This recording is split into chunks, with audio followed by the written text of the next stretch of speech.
So hello, I'm Naomi Foyle. Welcome to the Winter Gatherings traditional Saturday night poetry and music event. So for the benefit of new fellows, I'll just let you know that normally this is a highly participatory event, but this year I'm afraid we're not going to hear Shahid's famous poetry about his son's love life. You may, I'm sure, you could twist his arm to recite it for you in the coffee bar afterwards. But instead, tonight, against genocide, we are going to defiantly celebrate Palestinian culture, starting with poetry readings from Out of Gaza, new Palestinian poetry, which you've all been offered a copy of, with readings by Palestinian-American poet Farid Bitar, a magnetic performer beaming in tonight from Brooklyn, where he's just been out demonstrating with the Raging Grannies. Yeah, there were arrests there today, as there were yesterday in London. So that's what we know we're up against. I also am very grateful to have the Anthology's two editors here, literary scholar Dr. Atef Alshaer, who I know we know, returning again to the stage, and poet, publisher, and critic Alan Morrison, speaking to us from Bognor Regis. Also zooming in tonight is Gazan poet Basman Derawi, who will be reading his tender and questioning work to us from Cairo. I was introduced to Basman's work by the courageous and compassionate Israeli-American poet Michel Rubin, and I'm very pleased that she's joining us here tonight as well from from South Carolina.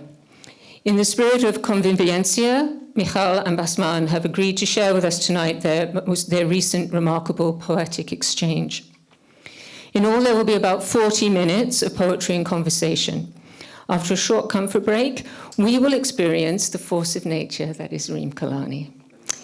Together with her gifted accompanist, pianist Bruno Heinen, Reem will perform a mixture of traditional songs from Palestine and the Arab world and her own settings of contemporary Palestinian poetry.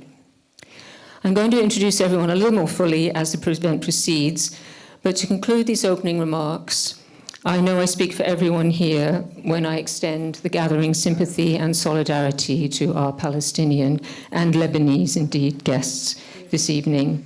You're appearing among us at a time of overwhelming grief and unthinkable psychological duress. And the fact that you're all able not just to get up in the morning, but to write, to speak out, to sing your truths, it speaks not only, I know, to your own individual inner strength and sense of community, but also, as Atef has explained to us today, this long history of the power of art as a sustaining force in Palestinian culture. Poetry in particular, with its distillation of words and silence, has a powerful ability to express the inexpressible. And in honoring the paradox of living life to the full amidst omnipresent violence and death, poetry holds us up and together, even through the darkest experience of this live-streamed genocide. With thanks to Hassan for inviting me to contribute to the poetry tonight, I would like to open the reading with a poem of my own.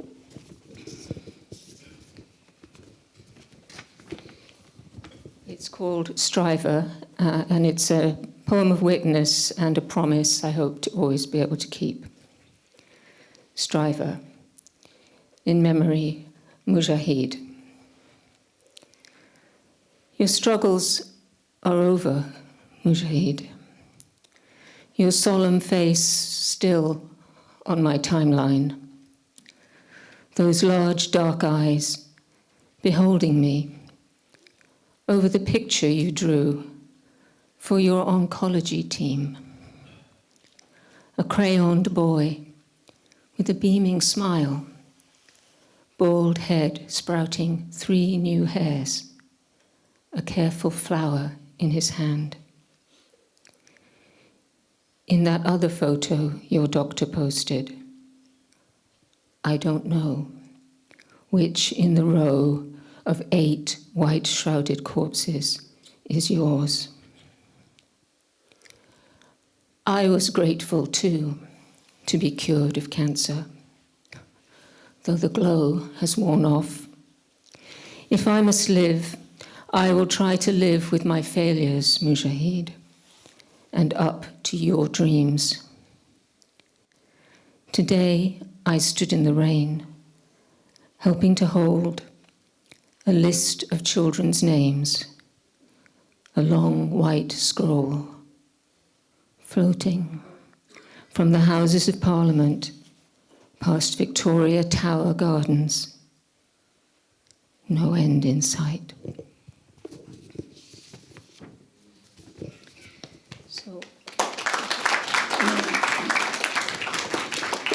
So I'd like to turn first to Atef and Alan, the co-editors of Out of Gaza, published this year by Smokestack Books in Yorkshire. We've met Dr. Atef Alshaer, esteemed scholar of Arab literature and senior lecturer at the University of Westminster, and had the pleasure of hearing him speak highly knowledgeably today about Palestinian history and culture. Alan Morrison is the award-winning author of 12 poetry collections and also a prolific publisher, including for the Culture Matters Collective and his own imprint, Comparison Books. Thank you both so much for joining us, and congratulations on the warm reception for Out of Gaza, which has been nominated for the Palestine Book Award, announced later this month. Yes, so the book, the anthology, absolutely deserves the acclaim. It's the fulfillment, as you describe in your moving introduction, Atef, is what feels like a sacred task, the duty of poetry, as you say, to register pain and communion with and between the oppressed, those whose very lives are at stake. It challenges the emotional numbing that the endless slaughter is designed to inculcate. The poems bring us into intimate communion with Palestinians in the West Bank, the diaspora, and of course Gaza. The anthology contains 5 poets from Gaza, including... Farid, could you turn the mic off on the phone? On the phone, yeah? Yeah, thanks. Just getting some feedback there. So yes, the poem contains 5 poets from Gaza, including Hiba Abu Nada and Rifat al-Ria, who were both killed by Israeli airstrikes. Okay, so Atef, I'm going to ask you to speak about Hiba Abu Nada and Rifat al-Ria. We're approaching the anniversaries of their deaths between October and December. So could you tell us a little about these highly significant Palestinian writers and read some of their work? Well, thank you so much, Naomi, and well, ahlan wa sahlan again. Very good to see all of you. As for the 2 poets who are sadly no longer with us, Rifat al-Ria and Hiba Abu Nada, they're actually very remarkable landmarks in Gaza and in Palestine. And it's very hard to speak about them in the past tense. Very, very hard. And as Naomi has just mentioned, their anniversary is approaching. One actually has gone, the anniversary. Hiba Abu Nada was born in Saudi Arabia, which means that her family were educators. They most likely were teachers in Saudi Arabia, and came back to Gaza in the 90s, continued her schooling there and her university education. She was born in 1991 and was killed early on in the genocide against Gaza in 20th of October 2023. And she has, as many poets of such sense and perception, she kind of could foresee what was coming. And before her death, she posted a poem in Arabic on Twitter, which sad, but I had the honor to translate, which I will read to you in a minute. As for Rifat al-Ria, another very important scholar, thinker, and poet, and a man, according to all the people who knew him, of enormous generosity and kindness to people. And in his reading of literature, other literary works, I think if you read his chapter, for example, Writings Born in Fire, you could see what a kind of an intellectual and a human being he was. Absolutely magnificent. So he was born, I think, in 1977 and was killed in 76 and was killed on, 6th of December, 2023. And 79, sorry. Okay, around the 70s. after 90, he was 44, I think. So, yeah. So he was educated in Gaza, and then he was at SOAS, and he continued and did his PhD in Malaysia, I think, and went back to Gaza and was a major figure in the English department at the Islamic University in Gaza. And he actually has suffered much. His brother was killed, and his brother-in-law and his father was shot at, and so he has much experiences of pain. But he turned that, in the way he read literature, into sort of very humane reading of other cultures, including that of Jewish culture and their writings, and he was able to read very generously such literary works. So what to say? I'll just dive into this poem, starting with Nada, Hiba Abu Nada. She has a novel too, but I'll read this poem. We are in the heights now, teachers free of their crowded classrooms, their voices no longer shouting to be heard, new families without pain or sadness, journalists taking pictures of heaven, writing about the eternal love. All of them are from Gaza. There is a new Gaza in heaven without siege, taking shape now. So that's Hiba Abu Nada. Rifat Lara'i. If I must die, you must live.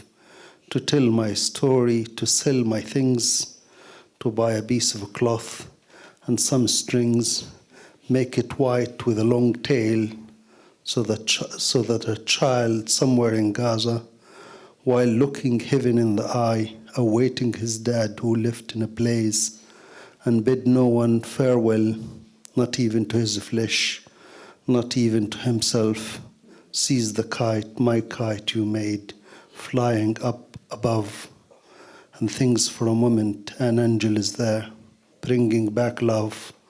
If I must die, let it bring hope, let it be a tale. Thank you. Thank you, Atef. I think those poems have become talismans, they've become touchstones in this year. And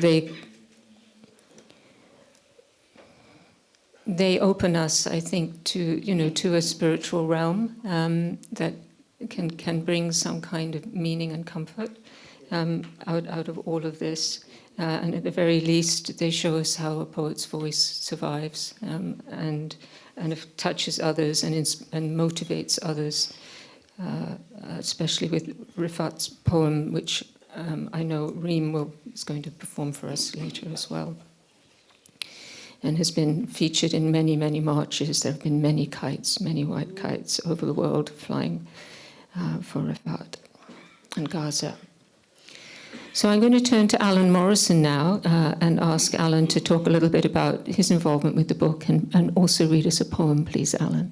I was basically approached by Andy Croft of Smokestack Books, asked me if I'd be interested in helping select and edit an anthology of contemporary Palestinian poets, and obviously, largely, poetry in response to what's been happening since last year, the catastrophe. And my immediate thoughts were, obviously I wanted to do something, because I know that so many of us just feel so powerless, and so basically I obviously agreed to do it, but I want on the condition that I co-edited it with a Palestinian writer, and then Naomi put me in touch with Atef, and that was a really good collaboration. He was really helped me with it, and also with translating some of the Arab texts, and just kind of contextualizing things. So yeah, I've edited other anthologies in the past, mainly to do with sort of domestic politics and sort of anti-austerity anthologies. So this was the first one with a more international focus, and extremely challenging in a lot of ways, but very, very humbling and very spiritually rewarding. Yeah, that's all I can say really about it. It was I worked on it all through last Christmas period, so it was kind of I didn't even celebrate Christmas last year because of what was going on. I just couldn't, and so yeah. I'm just going to read one poem just a short poem by Naomi Foyle called Green Shirt. His mother did not wash him for him to be carried dead by two friends across the thirsty ground of Gaza. That morning he put it on. She told him he looked handsome, a fine deep colour that lit up his skin. There's so many beautiful lyrical sort of poems in the anthology. It's a really, really strong collection of work, and just pleased that it's just some way of kind of contributing to the cause, really. Thank you, Alan, and for Naomi's powerful elegy. Thank you. An act of protest. I'm going to turn now to Farid, and it's a nice segue actually from Alan, because in Alan's role as editor at Culture Matters, he published Farid's latest book, Testament Sajal, which also contains some of Farid's magical paintings, which you can see in the background there. Farid's previous collection, Screaming Olives, was published by Smokestack Books. I have to say, sadly, that Smokestack Books is closing, and I really recommend that you go look at their website, because you may get some deals. I don't know, but the shop will remain open, but and they won't be publishing any new work, which is a great loss to British poetry scene. Farid is joining us, as I say, from Brooklyn. He's a live wire on the New York poetry and activist scene, and I'm thrilled he can join us to help us celebrate Out of Gaza tonight with the readings of his poems and perhaps new work. So I'm in Brooklyn, and I'm with the raging rains, and I'm with Palestine, and I'm with Gaza, and I'm with my people. I'm very honored, Naomi, that you've asked me to do this. This is very painful, but I will start reading my unexplained misery. The wars of Palestine are never ending, insisting to never leave any time. As the many years pass, as I get older than a stone, as the millions of olive trees are rooted, the wars keep coming back with vengeance. My nightmare keeps revisiting. I run away from it. I run away from it with a majestic camping and the fog lifting at sunrise. Gaza keeps erupting with bunker bombs. I keep screaming for the bombs to stop falling. I keep praying for a miracle. I keep thinking it's a bad dream.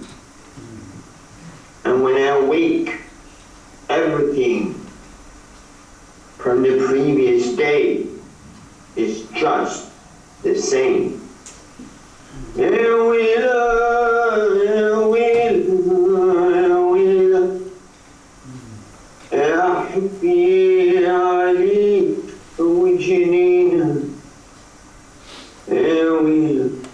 I send my regards to my resisting nation in Gaza, in Al-Arish, in Nablus, in Jenin, in Jerusalem, in Haifa and Yafa. We never forget you inside of the green line. We will never forget you, my brethren. We will never forget you. I am the child of Gaza. I am the child of Gaza, thinking about you day and night and day, while I light a candle every morning and I read Al-Fatiha every morning for the bones tattooed on a stone, for the bodies buried under the rubble tattooed on a wall. I am the child of Jerusalem, born and raised. I have returned, so I think I did. I am the child of Haifa, eating ice cream and watching the Mediterranean, where I know you, the child of Gaza, are being massacred on the beaches of Rafah, playing soccer. I am the child of Jericho. I have returned, still standing on my balcony, still staring at the soldier, not closing his eyelids, still staring at the soldier in my house, bleeding, not moving. I ask mother, is he sleeping? I have returned to Jericho to sip them in tea and suck on the lemons in the refugee camps. I have returned. I don't know you, the child of Gaza. When will you ever come out of the rubble and will return? Child of Gaza. Thank you.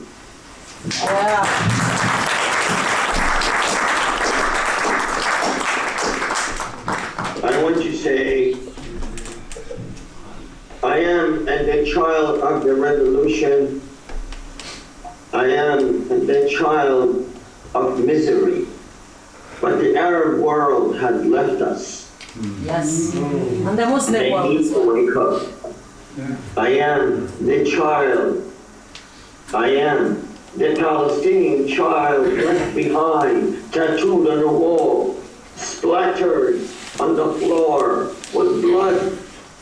My mother waiting for me, looking for my head. She can't find me. She found my arms and legs. Sisi and Netanyahu, please stop your murders. Ceasefire, ceasefire, ceasefire, ceasefire. I am a product of 75 years in exile. Thank you. Thank you, my brethren. Thank you, Alan Morrison. Thank you, Naomi, for having me. Out of Gaza is painful, but I will always remember 2010 when I was back in the Intifada in Gaza and the first invasion. Thank you.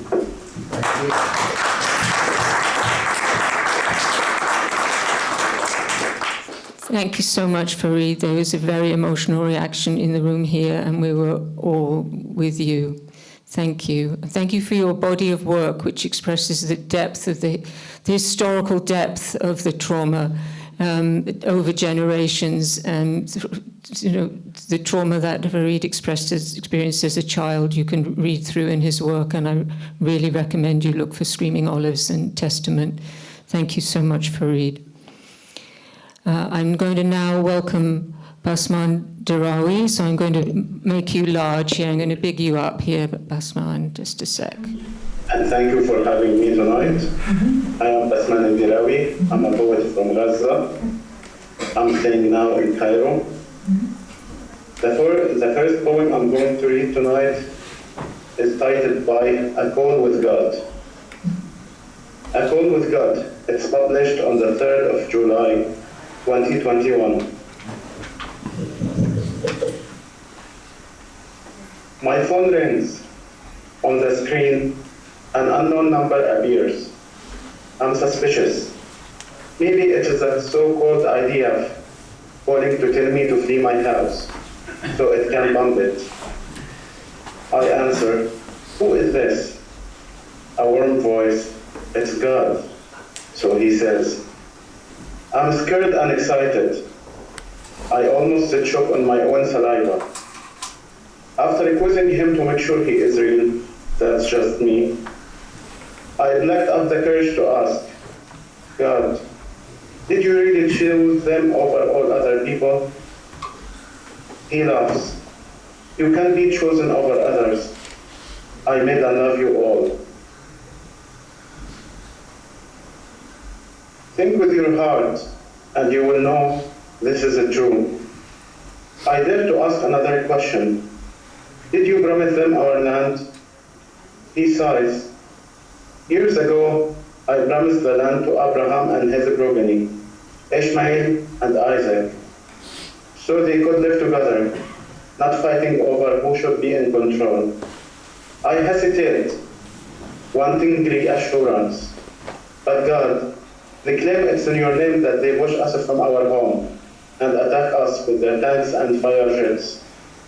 How dare you? I'm a God. I'm not a vengeful criminal. I sigh. Thank you for reminding me, God. Is there something I can do for you now?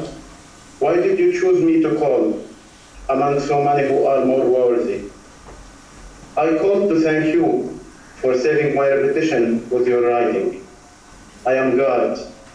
I stand for justice. I am not some kind of psychopathic, narcissistic thief.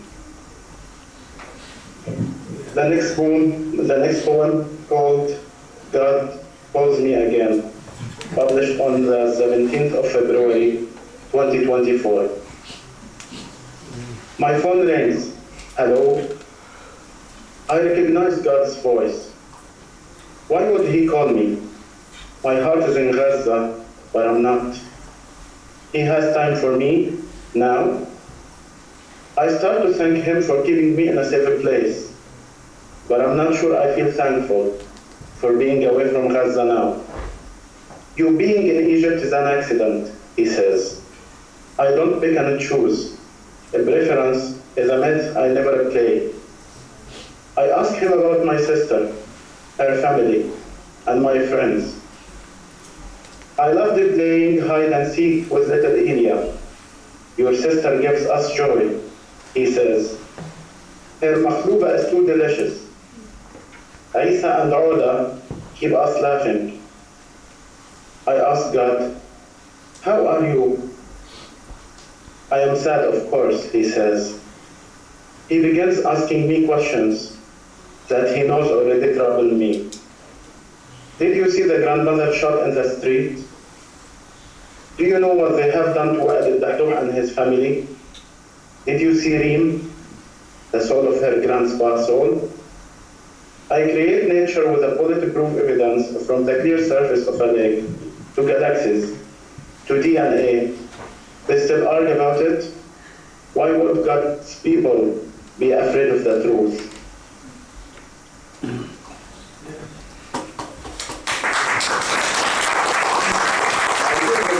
My phone. But God, he interrupts me. I know you are tired, he explains. I know you feel guilty for being alive, while your enemy feels no guilt at all. And instead, they kill in my name. They lie in my name. I trust your wisdom, God, but with every destroyed life, a piece of my faith died buried under its rubble. I am too tired Why can't you just stop this? His voice began fading. Hello, God, God. The call is cut off. Even in Egypt, my connection is bad. I don't understand why. I look at the sky, whispering to myself, you know I don't understand, but I will keep telling truth I know. They are slaughtering us. The third poem, Rule is My Landia, published on July 21, 2024.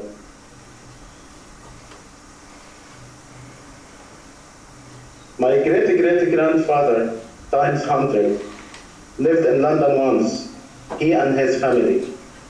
My God told me that Britain is my land, so I killed the king, expelled the British ambassadors, and returned my people to the land of our ancestor. I felt the rush of adrenaline. I declared anew Ismailandia and Ismailandia Defense Forces. The surviving British ambassadors call it disaster, their Nakba. But I call it Independence Day. I felt the rush of adrenaline. In my new state, with a new undefeated army, I built an elegant morality, like an engineer designing a modern building, not a child playing with Legos. I felt the rush of adrenaline. My IDF, the most moral of an army in the world, gave a fair warning. I shall kill all who pretend to defend Britain against me, those who call me occupier. I and my God, now this is my land, my history. Mine is the one and only true democracy in all of Europe. As others dirty their hands with other systems, I grant myself an award, best democracy in the region. Every full-blooded Ismailandian is a first-class citizen. The half-blood is a second. The no-blood is a third. The remaining breaths are on the lowest rung of my ladder. I am not so religious. I'm not sure if God hears me, speaking his tongue, or smiles at me as his chosen one. Yet, I feel the rush of adrenaline. International law whispers that I am an occupier, that I am apartheid. The human rights organizations say I'm violent and barbaric, but they cannot move a stone. The powerful fear me. I serve their interests, and they serve me with their veto. I feel the rush of adrenaline. Don't fear words, I kill no one. Those who stand in the way of my bayonets and bullets disturb the peace and slay themselves. I feel the rush of adrenaline. The next poem, At the Door of Jannah. It was published on the 10th of January, 2024. Today, Isa welcomes Sauda at the door of Jannah. They have the hug they missed when a rocket took Isa so quickly. They see the beauty of Palestine that they had never seen on earth. In paradise, the aching still grips their chest and throats. Should they think with angels? Can they sit and shed tears in Jannah? They cry over Gaza, over the orphaned children who will know their babas only by photos and stories, while the rockets and bombs stir their hair and blankets and interrupt their dreams. They cry while Imad evacuates a third time, searching for a tent in Rafah. They see Abdullah, Rana, Khalil, everyone. They still see everything in Gaza. No blackout interrupts Jannah. Look, Mahmoud and Muhammad search for flour and water. Look how crowded their Balah is. For a little break in the mood, Isa smiles and books Sauda. Look, Basman is sitting in the corner, holding his phone, crying and smiling. He must be writing a poem about us. The next poem is Good News Comes for Imam. It was published on the 14th of January, 2024. They have thrown my heart into the fire. Now they add another gallon of gasoline. They killed Imam, my young sister, leaving my mother's heart suspended between earth and the sky. The good news is she is no longer on earth. She no longer belongs to a world that buried her under the rubble of her house. Her killer didn't allow any attempt to rescue her. They let her spend the night, cold, alone, tasting her own blood, away from her child. She was trying to reach when her home fell all over her head. The good news is she will meet my dad. I'm sure she missed him a lot. She will live in a space where sounds cannot hurt anymore. She will spend time again with her family without seeing the shadow of their deaths reflected on the curtains in a dark room, illuminated by the flashing of missiles. The bad news is she will miss her mother and siblings. Maybe she will miss one amputated dream. Yet the good news is she is not going to miss any of her children. They killed them all together. The last poem I'm going to read now is The Idea Has Failed.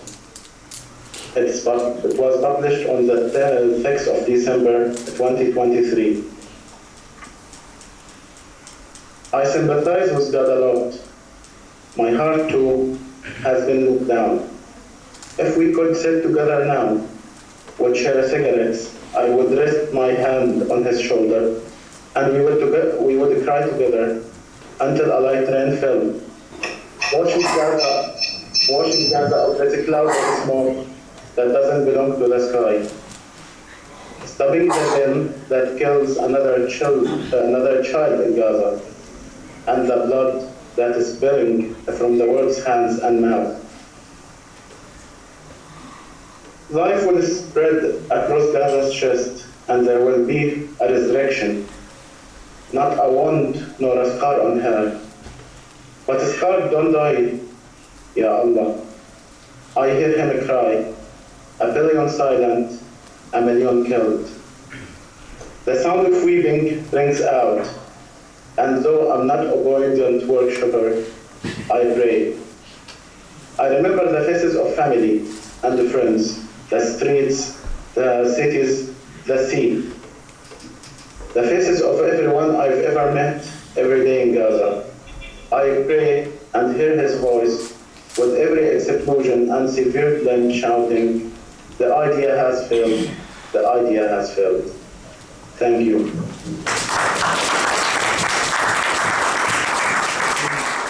Thank you so much, Basman. I think that we've all been experienced this feeling of living in two realities this last year, and for me what this poetry is doing is allowing us to let that other reality of day-to-day life go and just be with the Gazans, be with the Palestinians. I think we're probably going to have to make this a little bit shorter, poets, I'm afraid, because is that right? Or yeah. So I'm going to ask Michel and Basman to finish us, because I actually wanted to just say I didn't have a chance, because we were going with the flow there, to properly introduce Basman, but he was born in Kuwait. He came to Gaza at the age of 2. He is a physiotherapist for the Ministry of Health. His stories and poems can be read on the very tremendous website We Are Not Numbers, which showcases emerging Palestinian writers, and amongst other places, the web journal Arab Lit is also, you can find his work. And I know we're all very relieved that Basman is safe in Cairo with the surviving members of his family, but he is carrying a heavy burden of grief, as we can hear. One of his best friends, Essa, a physiotherapist, was killed in the genocide in November last year. He lost another best person, Uda, also a physiotherapist and the best friend of Essa. He also has suffered the loss of his sister, Iman, her husband, Tezir, and her 4 sons, Mohab, Alshaer, Mohaimin, and Ilea, all of whom were under the age of 16. And we heard there that crying and smiling of the ability of poetry allows us to be with our loved ones still. It's a very fragile consolation to us. So thank you so much, Basman, for being here, and also for your exchange with Michel. So this is how I know you. Michel sent me poems you had written to each other, and they had me weeping with tears of gratitude that somehow in this terrible conflict that two people ostensibly from the other side of this huge abyss who had been able to connect. So I'd like to now welcome Michel to read the first poem in that exchange. Michel Rubin joins us from South Carolina. She's a psychotherapist, cantor, and author of the collection Home Visit from Cathexis Northwest Press. The impetus for her writing comes from the years-long Israeli-Palestinian conflict. Michel, perhaps you can start by briefly telling us how your exchange with Basman came about and then read your poem. So, of course, first, thank you for everyone who's there. But Naomi, thank you for our connection. Basman, I'm reading this to you, actually, again. Words inside my body. When I hear you say, I'm from Gaza, I fear my blindness. When I hear you say, I'm from Gaza, I fear your blindness. When I hear you say, I'm from Gaza, I grasp you are alive to tell me more. When I hear you say, I'm from Gaza, my shame veils my presence, my face, my ears, my mind are draped with your story. When I hear you say, I'm from Gaza, I pale. Words inside my body flutter. I'm not bad. I'm not bad. I live and I don't know what to say. I think of a book we must write. When I hear you say, I'm from Gaza, I want to imagine the unimaginable. Show me a picture of your street before and after. Name it. Name your neighbors before and after. When I hear you say, I'm from Gaza, I think I must paint the screams I don't hear, and that there isn't enough love, nor enough red paint, and what color to use for the silence between cries. Thank you. Thank you.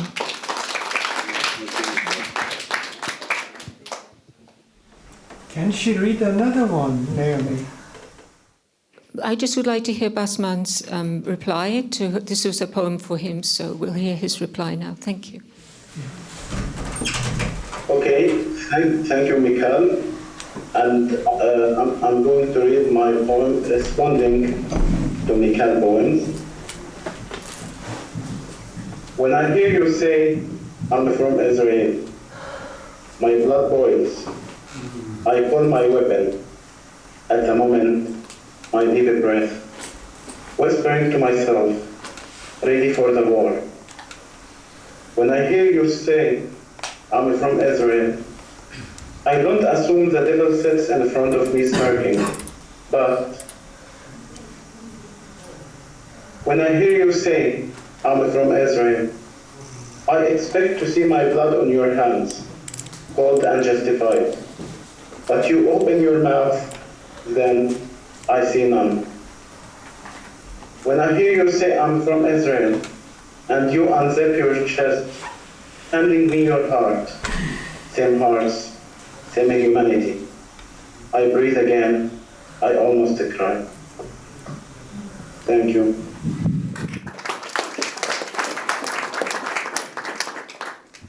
If I may say something. Yeah. if I hear you say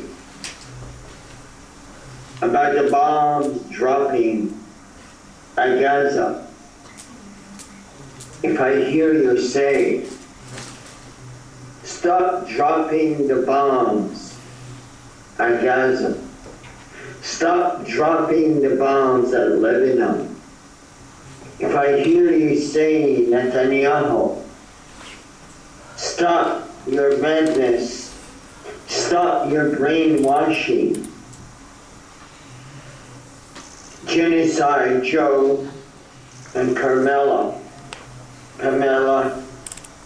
stop your madness and stop killing the babies in Palestine, in Gaza, in Beirut, in Baalbek, in the south of Lebanon, saying there's a Hamas member, there is a Hezbollah member. Stop if I hear you say. That's all I want to say on the behalf of Palestine. Thank you. Stop the bombing. I think we can all say that. We say that in our hearts, with every beat of our hearts. I know everyone in this room is saying that together. So thank you all so much to my poets, to Farid and Basman and Michel, and thank you to Atef and Alan, and thank you to you all for sharing this very profound experience of feeling the grief,